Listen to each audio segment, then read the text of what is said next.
The sound of a chainsaw tore through the quiet of the morning in Millbrook, Connecticut, rousing Daniel Cooper from his deep sleep.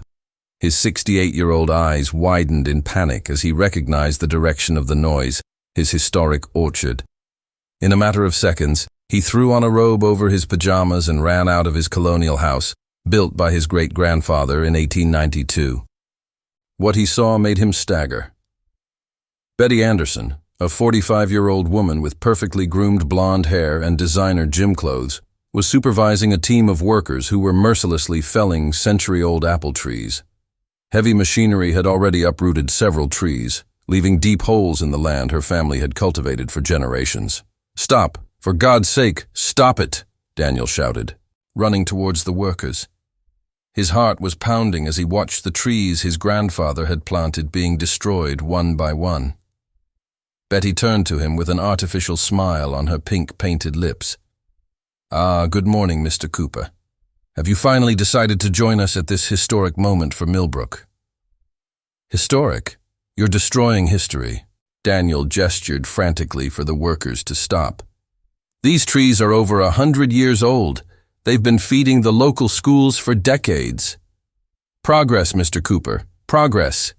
Betty clapped her hands with rehearsed enthusiasm. "As chairman of the Youth Development Committee and self-appointed ambassador for local youth, I have a duty to create modern spaces for our young people. This old-fashioned orchard will be transformed into Connecticut's largest professional skateboarding rink." Daniel felt his blood boil in his veins. "You don't have the authority to do that. This land has been in my family since 1890. We have documentation." Betty pulled a set of papers from her Italian leather briefcase. "Actually, dear, as president of the Mill Valley Homeowners Association, I have every right. You see, your precious orchard was reclassified as an area of community interest at the last meeting." "What meeting?" "I was never notified of any meeting," Daniel protested, his hands shaking with anger and despair. "Oh, we sent an email." Betty shrugged, checking her perfectly manicured nails. "It's not my fault if you live in the last century and don't check your inbox." Daniel watched in horror as yet another century-old apple tree came crashing down. Those trees weren't just plants, they were living history. Each one had been carefully tended by generations of Coopers.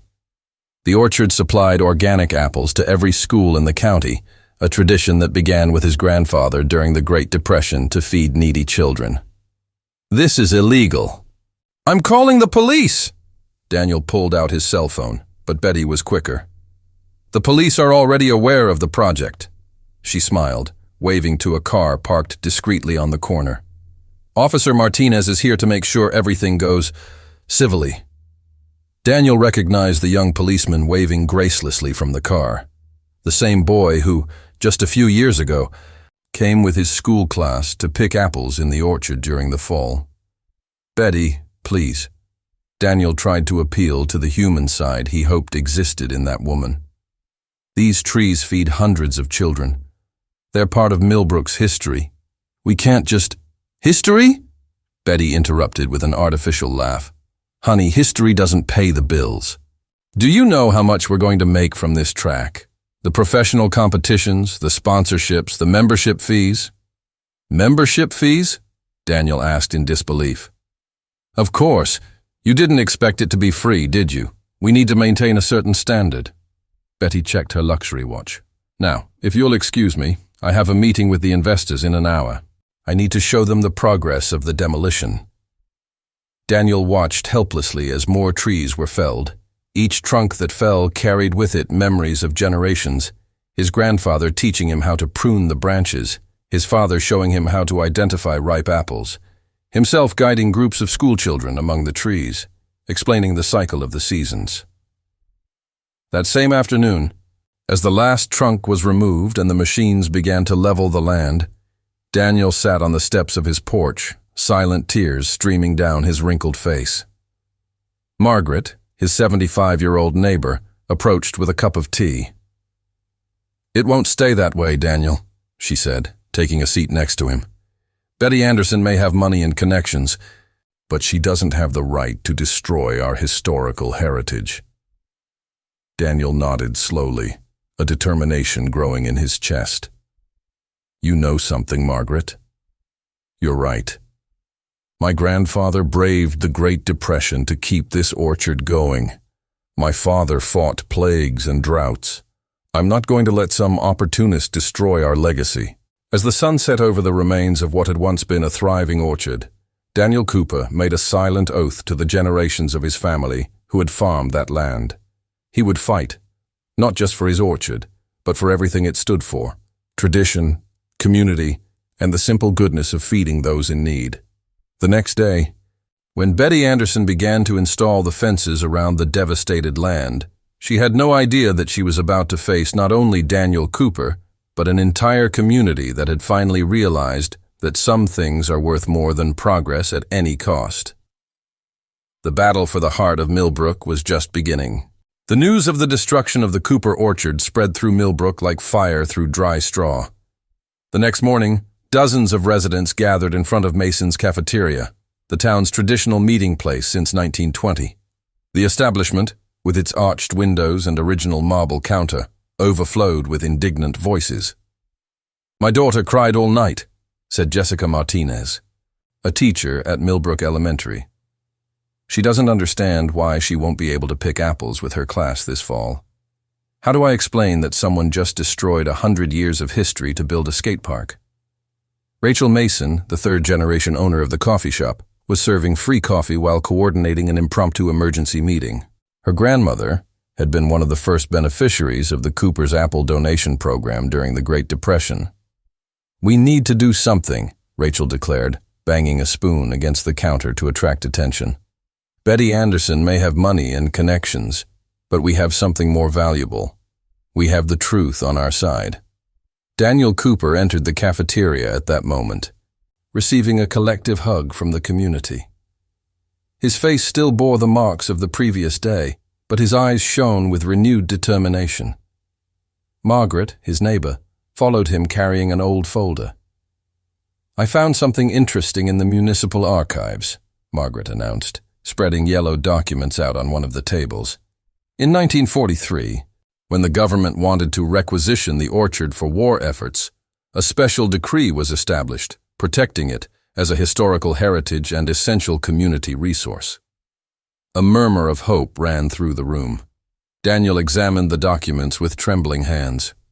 It means that Betty Anderson had no legal authority to destroy the orchard," added Howard Green, a retired lawyer who had represented the Cooper family for decades. "The reclassification as an area of community interest is completely invalid without a public hearing and approval from the Heritage Board." At that very moment, Betty Anderson entered the cafeteria, her high heels tapping assertively against the wooden floor. The silence was instant and icy. "Well, well, what a lovely little meeting," she exclaimed with false sweetness. "I hope you're discussing how you're going to contribute to our new sports facility. Membership forms are now available, just $200 a month." $200? Josh Peterson, a local teenager, stood up indignantly. "You destroyed the only free place where we could spend time after school to charge $200. Betty adjusted her designer blazer. "Darling, quality has its price. Besides, you really need a more sophisticated environment than a decaying old orchard." "That orchard fed families," Rachel Mason interjected. "My grandmother survived the Great Depression thanks to the Cooper's apples. Every child in this town grew up learning about sustainable agriculture on that orchard." "Oh, please," Betty rolled her eyes. "You're being melodramatic. This town needs to evolve. Can you imagine how much real estate value we'll add with a professional sports facility?" Daniel stood up slowly, his voice calm but firm. "Betty, do you know the story of the oldest tree in the orchard? The one in the center?" Betty made a dismissive gesture, but Daniel continued. "In 1892, my great-grandfather planted that apple tree on the day his daughter was born. During the Great Depression, when families had nothing to eat, that tree fed dozens of children. In World War II, when the young men of the city went off to fight, we picnicked under its shade. Every apple it produced carried history." "History doesn't pay taxes, Mr. Cooper," Betty retorted. but her voice wavered slightly. "No, but it builds community," Howard Green intervened. "And speaking of laws, I have documents here that prove that your reclassification of the land was completely illegal." Betty's smile finally disappeared. "My lawyers." "Your lawyers will love to see this." Howard held out the documents Margaret had found. A federal decree from 1943 protecting the orchard as a historic site. No HOA has the authority to override that. The impromptu meeting quickly turned into an organized movement. Rachel Mason offered her coffee shop as the headquarters of the resistance. Howard Green began preparing a lawsuit. Josh Peterson and other teenagers created a social media page documenting the destruction of the orchard and its historical importance. Betty left the cafe visibly shaken, but before she left, she turned with one last blow. "You have no idea who you're messing with. I have connections that could make life very difficult for everyone here. And we have something stronger than your connections." "Betty," Daniel replied, "we have community." Over the next few weeks, as the machines continued to level the land of the old orchard, resistance grew. Peaceful demonstrations were organized daily. Local school children made posters with drawings of the old apple trees. The local newspaper ran a special series on the history of the Cooper orchard and its impact on the community. The battle was just beginning, but for the first time since the orchard's destruction, Daniel Cooper felt hope. Looking at the determined faces that filled Mason's coffee shop, he realized that his family's true legacy lay not in the trees Betty had destroyed, but in the deep roots they had created in that community. Margaret put her hand on his shoulder. "You know, Daniel, your great-grandmother always said that a single tree can be blown down by any strong wind, but a whole orchard can withstand the worst storms." Daniel smiled, realizing that the spirit of the Cooper orchard lived on in the heart of Millbrook, and no amount of money or influence could destroy that. As Betty Anderson's construction team continued to transform the old orchard into a future skate park, a quiet revolution was taking shape in Millbrook. The movement began on social media, where photos of the century-old apple trees being cut down went viral, attracting the attention of the regional media. The report from Hartford's Channel 8 arrived on a cloudy Wednesday morning. Veteran reporter Linda Chen was determined to cover more than just another local property dispute.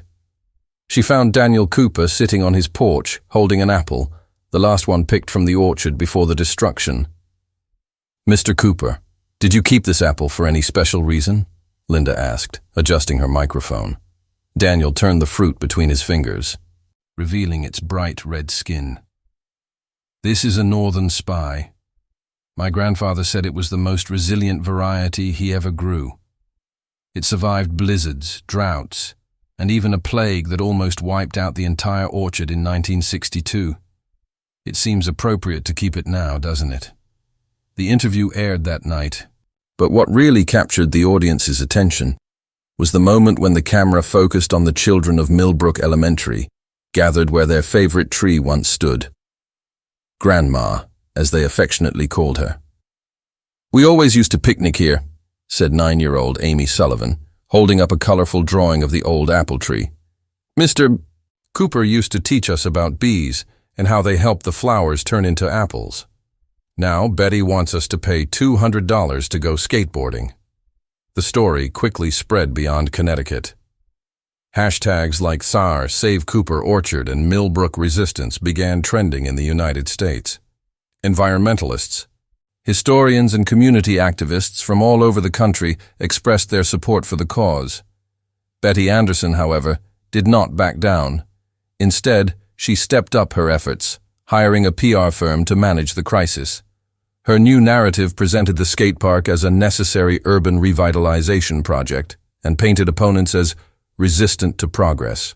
"We need to think about the future of our children," Betty declared at an impromptu press conference. "How many jobs will this project generate? How many championships will we be able to host? The orchard has had its time, but Millbrook needs to evolve." The community's response came in the form of an impromptu photo exhibition at Mason's cafeteria. Rachel Mason transformed the walls of her establishment into a visual timeline of the Cooper orchard. Black and white photographs showed World War II soldiers saying goodbye under the apple trees. Images from the 1960s depicted civil rights demonstrators sharing apples during a peaceful march. Each photo tells a story, Rachel explained to visitors. This one is from 1978, when a storm devastated our region. The Cooper orchard was the only place that kept its production intact, feeding families for weeks. Howard Green, meanwhile, discovered something even more disturbing in the municipal records. Betty didn't just violate the Historic Protection Ordinance, he revealed during an emergency town hall meeting. She forged property owners' signatures to get the land reclassified. We have proof. The revelation hit the small town like a bombshell. Mayor Michael Sullivan, who until then had maintained a neutral stance, was forced to speak out. An official investigation will be opened to investigate all irregularities in the process. Betty countered with legal threats, sending warning letters to all those actively involved in the resistance movement. But her intimidation tactics had the opposite effect to that intended. Each new threat only strengthened the community's unity. On one particularly significant Saturday, more than 200 residents gathered on the devastated site of the old orchard. Each person carried an apple tree seedling, donated by nurseries from all over the state who had been touched by the cause. "We can't plant here yet," Daniel explained to the crowd, "but each of you will take care of a future tree in the new Cooper orchard. When we win this battle, and we will, these saplings will be our first plantings." The most moving moment of the day came when Josh Peterson, the teenager who first questioned the abusive price of the future skate park, climbed onto a wooden box to speak. "Guys, I love skateboarding. But you know what else I love? Being able to sit under a tree after practice and eat an apple I didn't have to buy. Ms. Anderson thinks she's doing us a favor, but she's taking away something much more valuable. Our freedom to have a place that's truly ours." The young skateboarder's words provoked a wave of applause. Even some of the workers hired to build the track began to question their involvement in the project. Betty watched from afar in her late-model Mercedes, her expression increasingly tense. She hadn't counted on such resistance. Her plan to turn the orchard into a profitable venture was proving to be more complicated than anticipated. What she didn't realize was that every attempt to silence the opposition only fed the deep roots that the Cooper orchard had created in the community over generations. Like the northern spy that Daniel guarded, the spirit of Millbrook was proving to be far more resilient than she had imagined.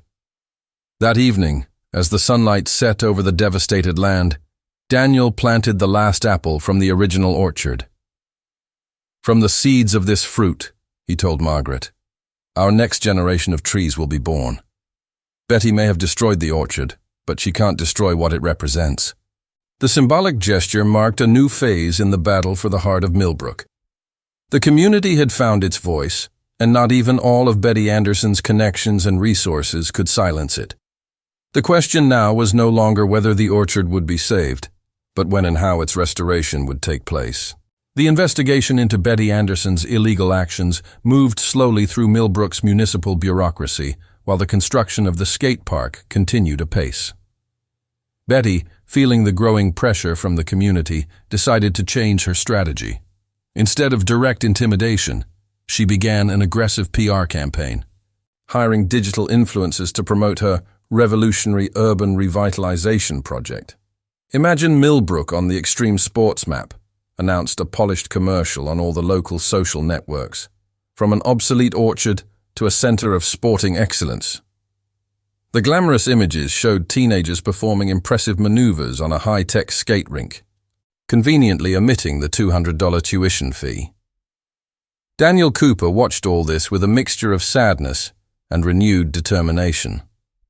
On one particularly significant morning, he received an unexpected visit from Marcus Thompson, a renowned environmental historian from Yale University. "Mr. Cooper," Marcus began, adjusting his glasses as he examined the documents spread out on the kitchen table. "Your orchard wasn't just a piece of land with trees. It was a rare example of continuous sustainable agriculture since the 19th century. The varieties of apples you grew are practically extinct in other parts of the country." Howard Green, who was also present, added, "And that makes our case even stronger. The destruction of the orchard was not only a violation of property, but a crime against historical and environmental heritage." Meanwhile, at City Hall, Mayor Sullivan was facing his own crisis. Leaked documents revealed that Betty had made generous donations to his election campaign weeks before the initial approval of the skate park project. The local press was having a field day with the revelations. Rachel Mason turned her coffee shop into a center of operations for the resistance movement. The walls, once decorated with old photos of the orchard, now also displayed evidence of Betty's wrongdoing. Copies of forged documents, suspicious payment records, compromising emails. "Look at this." Josh Peterson pointed to a newly discovered document. "The construction company Betty hired belongs to her own brother. They inflated the costs by over 300%. Betty, realizing that her position was becoming untenable, decided to make a bold move. On a Thursday afternoon, she called a press conference at the construction site. "Dear friends of Millbrook," she began, her professional smile as forced as ever.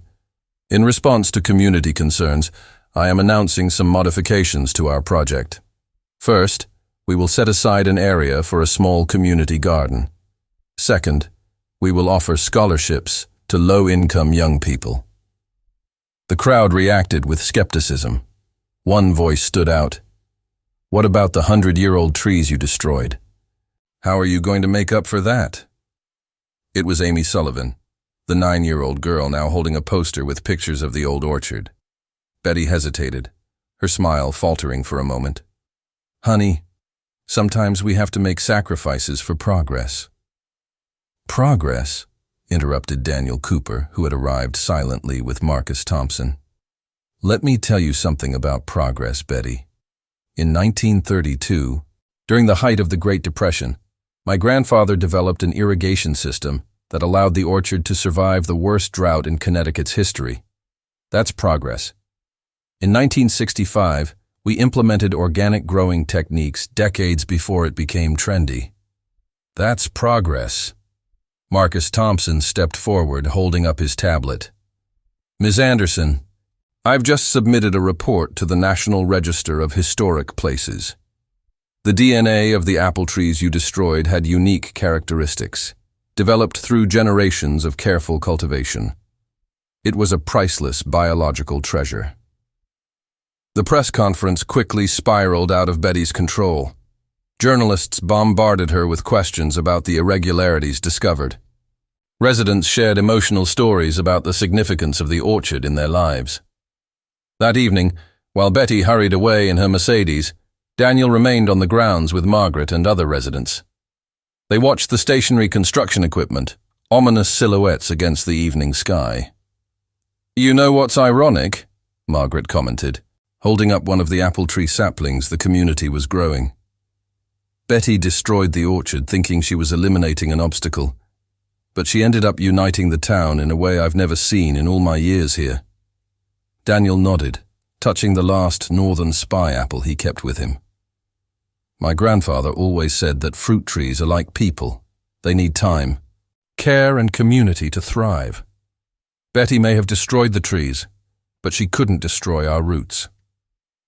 The battle for the heart of Millbrook was far from over, but for the first time the tide seemed to be turning. As the sun set over the devastated land, Daniel imagined the future generations of apple trees that would one day grow there again, carrying on their branches not only fruit, but also the stories and dreams of a community that refused to be silenced. The courtroom at the Litchfield County Courthouse was packed that fall morning. Betty Anderson, impeccably dressed in a gray Chanel suit, sat rigidly next to her corporate lawyers. On the other side, Daniel Cooper, wearing his best suit, the same one he had worn to his daughter's wedding, was surrounded by a small crowd of Millbrook residents. "All rise," announced the bailiff. "The Connecticut Superior Court is in session, Judge Eleanor Blackwell presiding." Judge Blackwell, known for her acumen in environmental law cases, scanned the room over her reading glasses. Case number 2023 CV 4872 Cooper via Anderson and Mill Valley Homeowners Association. Suit for unlawful destruction of historic property and document fraud. The first testimony came from Professor Marcus Thompson, who presented scientific evidence about the unique biological value of the destroyed apple trees. Your Honor, the Cooper orchard was not just a collection of trees.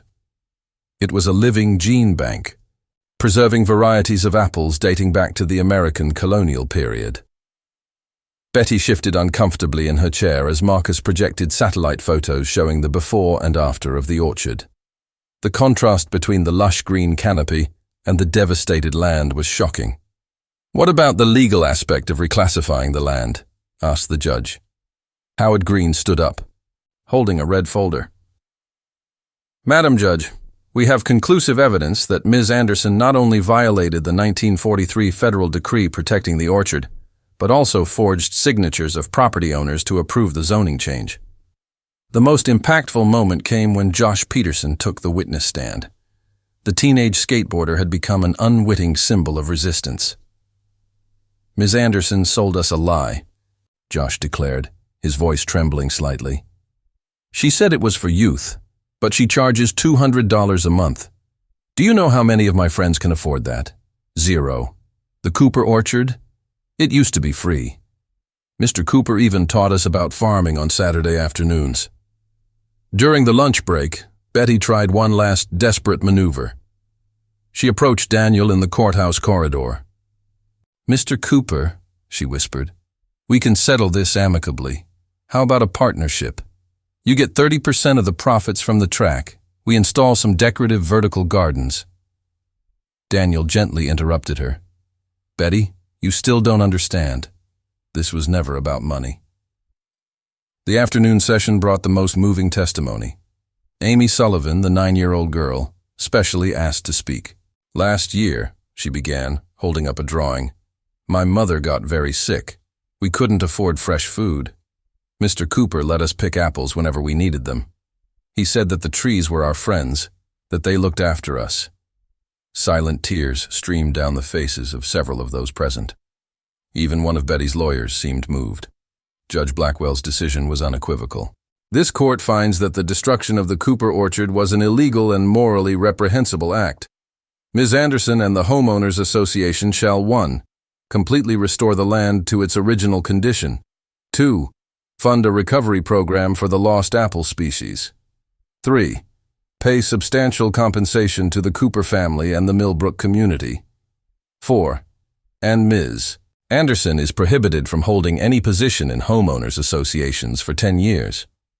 Betty left the courtroom in silence, her empire of influence crumbling. But the real victory came the following spring, when the entire Millbrook community came together to replant the orchard. Daniel, supervising the planting of the first seedling, developed from the seeds of that last northern spy, smiled at the sight of 3 generations working side by side. Josh Peterson and his skateboarding friends had designed a sustainable irrigation system. School children decorated signs identifying each variety of apple. Do you know what's most amazing? Betty thought she was defeating us when she cut down the trees, but she ended up strengthening something much deeper, our roots as a community. Rachel Mason handed out hot cider from her coffee shop, while Professor Thompson catalogued each new tree planted. Mayor Sullivan, after resigning and confessing his involvement in the scam, was now working as a volunteer on the restoration project. "Dad," called Sarah Cooper, Daniel's daughter, who had come home especially for the replanting. "I found this in Grandpa's things." She held up an old diary, open to a yellowed page. Daniel read aloud. "A tree takes years to grow, but its roots begin to strengthen the moment the seed touches the ground. A community is like that. Its roots are invisible to the eye, but they are what hold us firm through the storms." As the sun set over the new Cooper orchard, Daniel watched the small saplings, each one representing not just a tree, but a promise for the future. The orchard had been more than a battleground between progress and preservation. It had become a symbol of how a united community could stand up to greed and power and win. The new trees would take years to bear fruit, but the seeds of something even more precious had already blossomed in Millbrook. The realization that true progress lies not in destroying the past, but in building on its more solid foundations. For generations to come, Daniel whispered, touching the thin trunk of a sapling. And deep in the rich Connecticut soil, the roots were once again beginning their silent work of weaving together the future of a community that had rediscovered its strength.